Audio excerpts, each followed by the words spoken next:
नमस्कार. तुम्हाला free education घेण्यासाठी जर्मनीला जायचं आहे, तर कोणकोणते कागदपत्र पाहिजे त्याची माहिती आजच्या व्हिडिओमध्ये आपण पाहणार आहे. त्यामुळे हा व्हिडिओ शेवटपर्यंत पहा. स्टेप बाय स्टेप आपण संपूर्ण जर्मनी फ्री एज्युकेशन नावाची जी ही सीरीज आपण सुरू करणार आहे, त्यातला आजचा हा आपला पहिला व्हिडिओ आहे. तर सर्वात अगोदर तुम्हाला कोणत्या शिक्षणासाठी, कोणत्या कोर्ससाठी जायचं आहे, याच्यासाठी तुम्हाला सगळ्यात अगोदर तुमच्याकडे पासपोर्ट काढलेला असणं आवश्यक आहे. एक नंबर पासपोर्ट, तुमचा आधार कार्ड, तुमचं पॅन कार्ड, हे 3 डॉक्युमेंट्स पाहिजेत.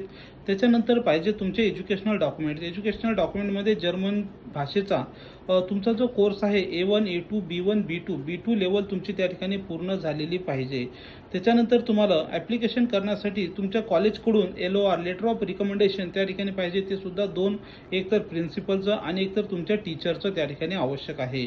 नंबर 3, तुमच्याकडे SOP म्हणजे स्टेटमेंट ऑफ पर्पज, तुम्हाला जर्मनीला का जायचं ते तुम्हाला डॉक्युमेंट पाहिजे.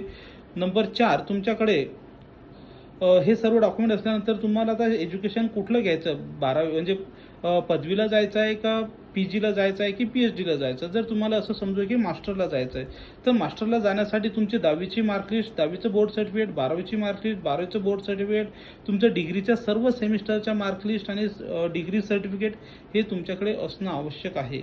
जर तुम्ही जॉब करत असाल तर तुमच्याकडे जॉबचं ऑफर लेटर आणि जॉब सोडला असेल तर त्याचं एक्सपिरियन्स लेटर आवश्यक आहे. जर तुम्ही जॉब सोडला नसेल तर तुमच्याकडे NOC नो ऑब्जेक्शन सर्टिफिकेट त्या ठिकाणी तुमच्याकडे असणं आवश्यक आहे. आता काही फायनान्शियल डॉक्युमेंटसुद्धा पाहिजे. तुमचं बँक अकाउंट पाहिजे, बँक अकाउंटचं स्टेटमेंट पाहिजे.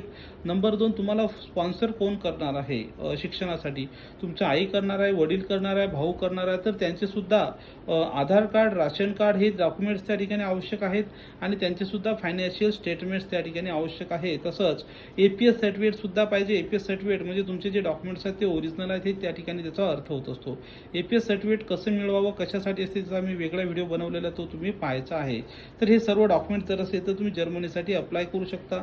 वेगवेगळ्या युनिव्हर्सिटीला तुम्ही अप्लाय केल्यानंतर तुमच्याकडे ऑफर लेटर येते आणि नंतर विजासाठी अगोदर तुम्हाला APS सर्टिफिकेट, तिथलं तुमचं लिव्हिंगसाठी तुम्हाला अगोदर हॉस्टेल बुक करावं लागते. त्याच्यानंतर आपण विजाला अप्लाय करू शकतो. तर हे बाकीचे जे आहेत या सिरीजमधले पुढचे व्हिडिओ तुम्ही पहा, त्याच्यामध्ये मी सगळ्या व्हिडिओमध्ये माहिती देणार आहे. तसंच आपल्यातर्फे जर्मन लँग्वेज क्लासेस या ठिकाणी फ्रीमध्ये देण्यात येत आहेत. ज्यांना जॉईन करायचं असेल त्यांनी पटापट आपलं नाव रजिस्ट्रेशन करायचं आहे, ज्याच्यामध्ये 4ही लेवल तुम्हाला फ्रीमध्ये मिळणार आहेत. फक्त एक रजिस्ट्रेशन चार्ज असणार आहे. पटापट तुम्ही 73 50 72 98 01 या नंबरवर कॉल करायचा आहे. किंवा ज्यांना हे डॉक्युमेंटची लिस्ट पाहिजे असेल त्यांनी त्या नंबरला व्हॉट्सअपला मेसेज करा. जर्मन डॉक्युमेंट लिस्ट म्हणून व्हॉट्सअपला तुम्हाला त्याची सगळी माहिती भेटून जाईल. थँक्यू.